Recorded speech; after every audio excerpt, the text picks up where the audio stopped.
നാം ദൈവം പറഞ്ഞിരിക്കുന്ന ഉപദേശങ്ങളിലേക്കോ ദൈവം പറഞ്ഞിരിക്കുന്നതായ കാര്യാദികളിലേക്കോ നമ്മുടെ ജീവിതത്തെ എറിഞ്ഞു കൊടുക്കാൻ നാം, അല്ലെങ്കിൽ ജീവിതത്തെ വിട്ടുകൊടുക്കാൻ നാം തയ്യാറല്ല.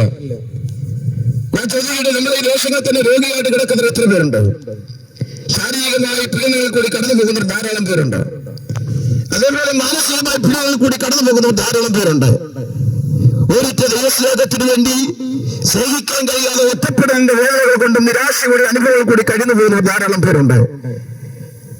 എന്നാൽ നിരാശയുടെയും ഒറ്റപ്പെടലിന്റെയും നിങ്ങളുടെ ശാരീരിക മാനസിക വേദന കൂടി നിങ്ങൾ കടന്നു പോകുമ്പോൾ ആ വേദനയുടെ നടുവിൽ നിന്ന് നിങ്ങളെ രക്ഷിക്കാൻ പറ്റുന്ന ഒരു നാഥനുണ്ടെന്ന് ഇന്ന് നിങ്ങളോട് പറഞ്ഞു കഴിഞ്ഞാൽ ഒരുപക്ഷെ നിങ്ങൾക്ക് വിശ്വസിക്കാൻ നിങ്ങൾ തയ്യാറാകുമെങ്കിൽ തീർച്ചയായും നിങ്ങളുടെ ജീവിതത്തിൽ ഈ സന്ദേശം ഒരു അത്ഭുതമായി മാറും. നിങ്ങൾ വിശ്വസിക്കാൻ തയ്യാറല്ല എങ്കിൽ ഇത് കേവല സംഭാഷണമായി നിങ്ങൾ കേട്ട് അത് ഒരു ചെവി കൂടെ നിങ്ങൾ വലിച്ച് എറിഞ്ഞ് കളയത്തതേ ഉള്ളൂ. അതല്ല, മനുഷ്യന്റെ മനസ്സിനും മനുഷ്യന്റെ ജീവിതത്തിനും ഏറ്റവും മൂല്യമായ ഒന്ന് വേണമെന്ന് നാം ആഗ്രഹിച്ചാൽ അത് ഞങ്ങൾ പറയുന്ന ഈ മാർഗത്തെ നിങ്ങൾ സ്വീകരിച്ചാൽ അത് കഴിയത്തുള്ളൂ. ഇല്ല എങ്കിൽ അതിന് സാധ്യമാകുകയില്ല. നമുക്കറിയാം, നമുക്ക് ഇഷ്ടപ്പെട്ട ആഹാരം നമുക്ക് വലിയ പ്രീതിയോടെ നമ്മൾ കഴിക്കും. ഇഷ്ടപ്പെട്ട എന്ത് തന്നെ നമ്മുടെ മുമ്പിൽ കിട്ടിയാലും നമ്മൾ വളരെ ആർത്തിയോടെ അത് കഴിക്കുന്ന ശീലമാണ്. ഇഷ്ടപ്പെടാത്തതൊന്നും നമ്മുടെ മുമ്പിൽ എത്തിയാൽ നമ്മൾ എന്ത് ചെയ്യത്തില്ല, അത് കഴിക്കത്തില്ല. ഇഷ്ടങ്ങളും ഇഷ്ടാനിഷ്ടങ്ങളും ഒക്കെ തിരഞ്ഞെടുക്കാനുള്ള അവകാശം ദൈവം നമുക്ക് തന്നിട്ടുണ്ട്. എന്നാൽ ഞങ്ങൾ ഈ പറയുന്ന സന്ദേശം കേവലം ഒരു മതപ്രഭാഷണമായോ ഏതെങ്കിലും വിഭാഗത്തിന്റെ സംഭാഷണമായോ ഒന്നും നിങ്ങൾ കാണാതിരുന്ന് തികഞ്ഞ ദൈവസ്നേഹത്തോടെ നിങ്ങളത് കണ്ടാൽ ഈ സന്ദേശം നിങ്ങൾക്ക് വലിയ അനുഗ്രഹമായി മാറും. ഒരു കാലഘട്ടത്തിന്റെ അകത്ത് ഇങ്ങനെ ഈ കവറിൽ നിന്നും ഈ ഗ്രാമത്തിൽ നിന്നും പ്രസംഗിക്കുന്ന ഞങ്ങൾക്ക് ഓരോരുത്തരുടെ ജീവിതത്തിൽ നിരവധി അനുഭവങ്ങൾ പറയാറുണ്ട്. ലോകത്തിന്റെ ഇമ്പങ്ങളിലേക്കും മദ്യത്തിന്റെയും മയക്കുമരുന്നിന്റെയും അതിൻ്റെതായ നിലവാരങ്ങളിലേക്കും ഒക്കെ കടന്നുപോയ സാധ്യതകൾ നടുവിൽ ഞങ്ങളുടെ ജീവിതത്തെ മാറ്റിമറിച്ച ഒരു സന്ദേശം, ഒരു മാർഗമാണ് ഞങ്ങൾ നിങ്ങളോട് പങ്കുവെക്കുന്നത്. എല്ലാ കുടുംബങ്ങളിലും നിരവധി പ്രശ്നങ്ങളും പ്രതികൂലങ്ങളുടെ മധ്യ കടന്നു പോകുമ്പോഴും നമുക്ക് ഏറ്റവും മൂല്യമായത് ഒന്ന് സ്വീകരിക്കാൻ നമ്മൾ തയ്യാറാകാത്തതിന്റെ പേരിൽ വളരെ ശാപക്കെട്ടുകളും അതുപോലെ ലോകത്തിന്റെ അവസ്ഥകളും അതേപോലെ സമാധാനമില്ലായ്മയൊക്കെ അനുഭവിച്ച് നാം മുന്നോട്ട് കടന്നു പോകുകയാണ്. ഞങ്ങൾ ദേശത്തോട് വിളിച്ചു പറയുന്ന സന്ദേശമുണ്ട്. ആ സന്ദേശമാണ് നമ്മുടെ കുടുംബത്തെ തകർത്തു കളയുന്ന, നമ്മുടെ തലമുറകളെ തകർത്തു കളയുന്ന നിരവധി മേഖലകളല്ലേ ഇന്നത്തെ കൊച്ചു കേരളത്തിൽ അതിന്റെ വിളയാടമായി മാറിക്കൊണ്ടിരിക്കുന്നത്. നമുക്കറിയാം, നമ്മുടെ കൊച്ചു കേരളം മദ്യത്തിന്റെയും മയക്കുമരുന്നിന്റെയും MDMA പോലെയുള്ള ചെറിയ ലഹരി പദാർത്ഥങ്ങൾ പോലെയുള്ള നിരവധി മേഖലകളുടെ ഹബ്ബുകളായി മാറിക്കൊണ്ടിരിക്കുന്നു. പ്രത്യേകിച്ച് സ്കൂൾ കോളേജ് ക്യാമ്പസുകൾ കേന്ദ്രമാക്കി ഇതിന്റെ ഹബ്ബുകളായി പ്രവർത്തിക്കുന്ന ഒരു മേഖലയായി മാറിക്കൊണ്ടിരിക്കുകയാണ്. ഒരു പിഞ്ചു കുട്ടിയെ പോലും കെറിയാൻ മടിക്കാത്ത ഇന്നത്തെ യൗവനക്കാരായ ചെറുപ്പക്കാർ നമുക്ക് കാണാൻ കഴിയും. ഇന്നലെ നമ്മളൊരു മെസ്സേജ് കേട്ടു. കൊല്ലത്ത് നടന്ന മഹാസംഭവം. വീട്ടിൽ കയറി അപ്പനെയും മകനെയും കുത്തിയിട്ട് ട്രെയിൻ ചാടി ആ കുത്തിയ ആ മോൻ ആത്മഹത്യ ചെയ്യുവാനിടയായി മാറി. മറ്റൊരിടത്ത് 3 വയസ്സുകാരിയായ ഒരുവരെ തള്ളിയിട്ടിട്ട് 12 വയസ്സുകാരി കൊല്ലിത്തള്ളിയുടെ കുഞ്ഞിനെ കൊല്ലുവാനിടയായി. സ്വന്തം രക്തത്തിൽ ജനിച്ച കുഞ്ഞിനെയാണ്. എന്താണ് മക്കൾ ഇതൊക്കെ ചെയ്യാൻ കാരണം? എന്താ? ഒന്ന്, മനുഷ്യന്റെ രക്തത്തിൽ അടിഞ്ഞുകൂടിയിരിക്കുന്ന പൗരസംബന്ധമായ കാര്യങ്ങൾ. 2, അവന്റെ കുടുംബത്തിൽ സംഭവിക്കാത്ത ഇല്ലെങ്കിൽ അനാത്മീയമായ കാര്യങ്ങൾ കുടുംബത്തിന്റെ അകത്ത് സംഭവിക്കുന്നു. മാതൃകയുടെ തലമുറ മധ്യത്തിൽ വസിക്കേണ്ട മാതാപിതാക്കൾ മാതൃകയില്ലാതെ ജീവിക്കുന്നു. അവരും കഞ്ചാവും മദ്യത്തിനും അടിച്ചായി അവർ ഇരിക്കുക. പിന്നെ അങ്ങനെ തലമുറകളെ നിയന്ത്രിക്കാൻ കഴിയും? ഒരു കാര്യം കൂടി വിളിച്ചു പറയുന്നു, തലമുറകളെ നിയന്ത്രിക്കാൻ പറ്റാത്തൊരു കാലഘട്ടമായി മാറിക്കൊണ്ടിരിക്കുന്നു. ഉപദേശത്തിനോ മറ്റ് യാതൊരു ശാസ്ത്രങ്ങൾക്കോ ഇഷ്ടപ്പെടാത്ത ഒരു തലമുറ ജനിച്ചു വരുമ്പോൾ ഞാൻ മാതാപിതാക്കളായി എന്ന് ചോദിക്കട്ടെ, നമുക്ക് ഉപദേശം ഇഷ്ടമാണോ? നമ്മൾ ചില ശാസ്ത്രം നമുക്ക് ഇഷ്ടമാണോ?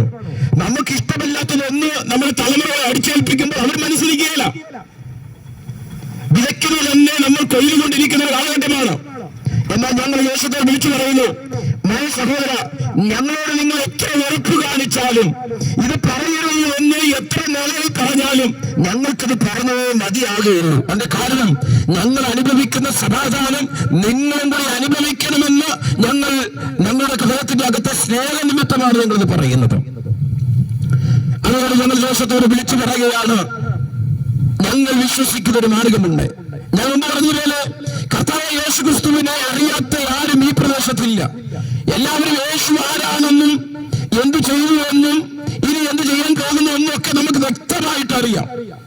ഒന്ന്, യേശു ആരാണെന്ന് ചോദിച്ചാൽ ഞങ്ങളുടെ ഭാഷയിൽ പറഞ്ഞാൽ സകലവിധം മാനവരാശിയുടെ പാപങ്ങൾക്ക് വേണ്ടി കാൽവരിയിൽ മരിച്ച ഒരു ദൈവപുത്രനാണ് യേശു ക്രിസ്തു. എന്തുകൊണ്ട് അവൻ ദൈവപുത്രനായി മാറുവാനായി എന്ന് ചോദിച്ചു കഴിഞ്ഞാൽ, ഈ ലോകത്ത് ഒരു മകൻ ജനിക്കുന്നത് പോലെയല്ല യേശു ക്രിസ്തു ഈ ലോകത്ത് ജനിച്ചത്.